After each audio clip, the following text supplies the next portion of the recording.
Hello students. Now today we are going to discuss the pressure in fluids second part. From where we left, we are going to begin from there. Second part, pressure in fluid. In our previous class, we have read that when a liquid is contained in a container having density rho, the pressure of the pressure inside the fluid at depth h having density rho of the liquid, and if the gravitational force is g, then we can write that the pressure at this point is h rho g. This is the pressure where h is the depth from the upper free surface of the liquid, and rho is the density of the liquid, and g is the gravitational force. Okay, this is acceleration due to gravity. So P is equal to h rho g. This pressure inside the liquid at depth h depends on three factors. First is the depth. If depth increases, then the pressure will also increase. Second is density. If the density increases, then pressure will also increases. Now, it also depends on gravity. If the value of G decreases, then pressure will also decrease. One thing is that if we take 2 points, this is the point, if this is H1, if this is H1, and if this is the height from the upper surface, and if this is the point, the distance is H2, then the pressure at this point P1 is H1 rho G, and P2 is equal to H2 rho G. H2 rho G. Now, one thing is that if by some means the pressure at one point of the liquid increased, what will happen? The pressure difference between these 2 points is P2 minus P1. This is the difference. Okay. Now, H2 minus H1 rho G. This is the pressure difference between these 2 points. Here, as H2 is higher, then P2 is also higher. That is why P minus P1 is H2 minus H1 rho G. Rho is the density of the liquid, which is obviously not a same liquid. Okay. Now, some consequences on the basis of this equation, pressure is equal to H rho G. First thing is that the wall of dam is made thicker at the bottom. The wall of a dam made thicker at the bottom. Look at it.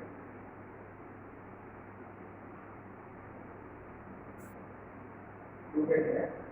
This is the top, this is the bottom. Okay. Look at it. The bottom of that dam is made thicker compared to the top. Why? Because as the height increases, the pressure also increases. The pressure exerted by the water at the base is more than that of the top. That of the top. This is the pressure. Okay. Like this. This is the more pressure at the bottom. To overcome this pressure, we made the base of the wall of dam is thicker to withstand this pressure. Okay. This is why we made the base of dam thicker. Second one is water supply tank. Water supply tank is placed at a high altitude. What is the reason behind it? Because if we place the tank above the ground level, it will give the pressure more. Okay? because it depends on the depth. If you place the tank at a high altitude, then it will be or exert pressure more than that of the base. That is why it is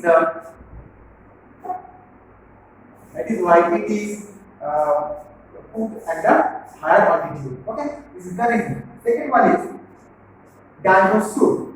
The sea divers need special protective suit because in deep sea the pressure exerted by the water is more. The pressure exerted by the water at the deep sea is more. To withstand this pressure is exerted on this diver more than the blood pressure. To withstand this pressure, every sea divers need a special suit to overcome this type of pressure. Okay, this is the reason to use the suit. Okay. Now, next thing is that the pressure difference at any point on a confined liquid depends on the depth of that liquid and also the density of that liquid. Now, look at here. This is the depth H1 from the upper surface and H2 is the depth from the upper free surface of the liquid. Here P2 minus P1 is equal to H2 minus H1 into rho into G. What happens here? Here H2 is greater than H1. Okay. Now if by some means the pressure at one point of the liquid increase, then it will also increase at the another point. I mean, if the pressure at point H2 increase by any means, then the pressure at point H1 from the upper free surface, then it will also increase, so that the pressure difference is always same. I am saying, look at here, P2. Now, if the pressure is P2 prime and the pressure at the depth H1 is P1 prime, then the pressure difference P2 prime minus P1 prime is exactly equal to the previous one, that is P2 minus P1. Okay, this is the Pascal's law. Okay, according to this law,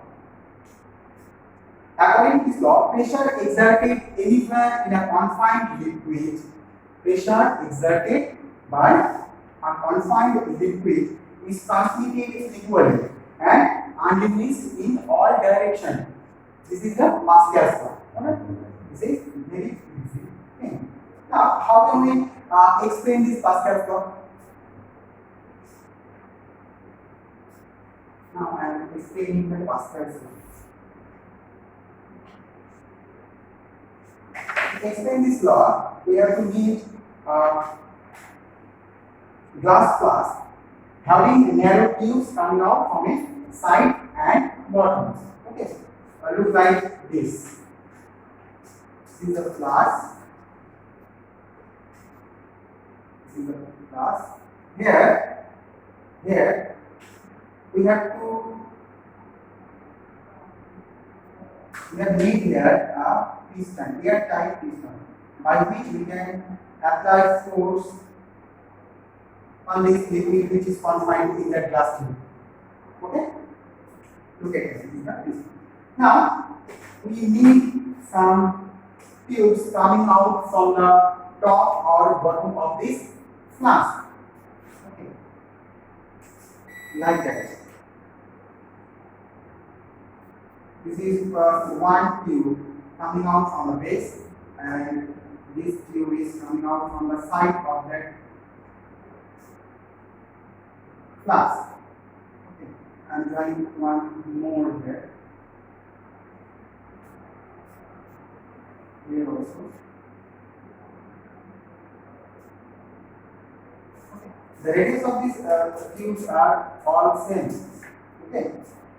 Now I am going to put these all tubes at the same level. Look at this, at the same level.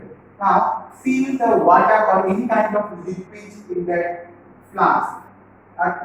Take one. Water is easily available. And if I take water in that flask, now the water level of all the tubes, I made this dotted line. Okay. The water level is up to this dotted line. Now, if you apply pressure by apply pressure on this flask by this piston, then the water will come down from this tube in the same height, like that, in the same height. Look at the picture. In the same height. Okay. So the pressure exerted by the piston on that liquid, any kind of liquid, you can take water or any kind of liquid which is confined by the glass. Okay. It will comes out at the same level. By this experiment, we can easily say that the pressure exerted on that liquid is always same at every point. If the pressure at bottom changes, then the pressure at the top will also changes by the same amount, so that the difference, that pressure difference, is always same. Okay. This is the Pascal's law. Now, the application of Pascal's law. Where we apply the Pascal's law? In hydraulic machines, in any kind of hydraulic machine, we use this law. Hydraulic machine means hydraulic press, hydraulic brake, and hydraulic jack also.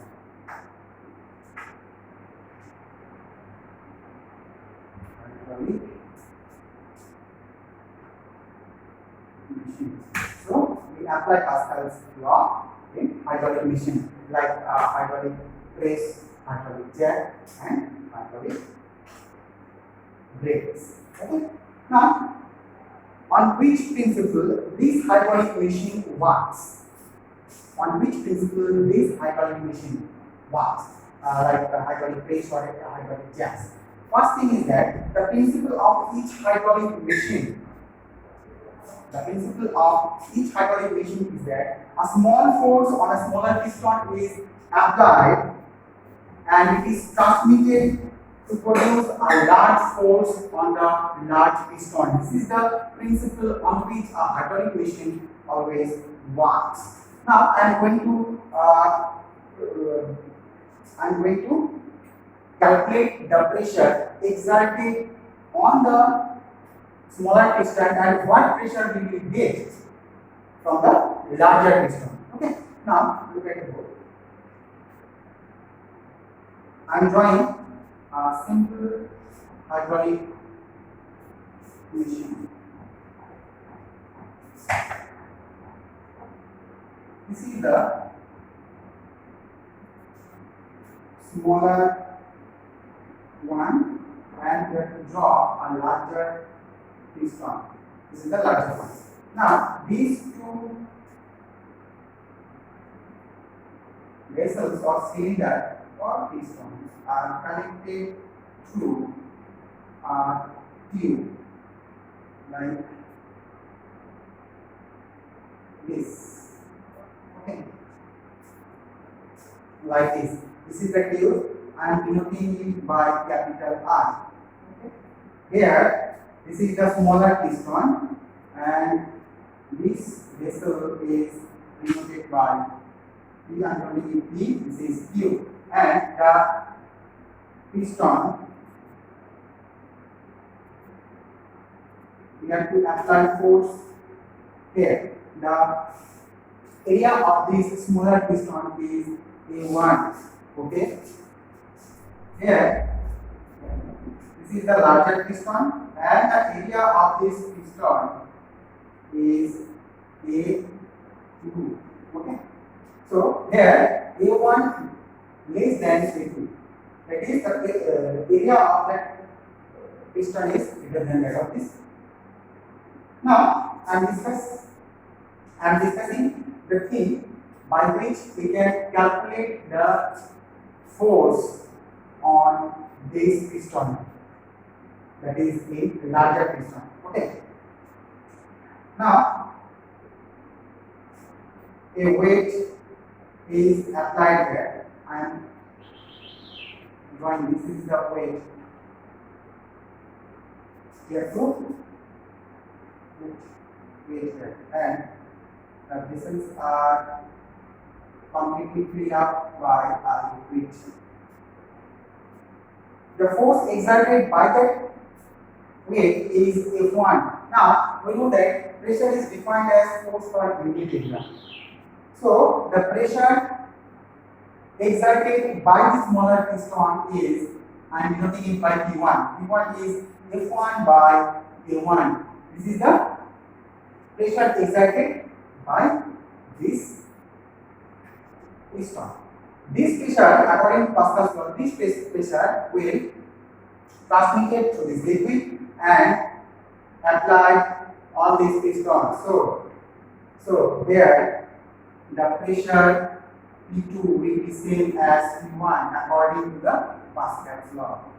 Look at here, P2 is equal to P1 F1 by A1. Now, what is force from this equation? Force on this piston, that is the vessel Q, is equal to P2 equal to pressure into area. Pressure into area. If pressure P2 is exerted here, then P2 into area. The value of P2 is equal to F1 by A1, and the area of this piston is A2. Okay. So from this,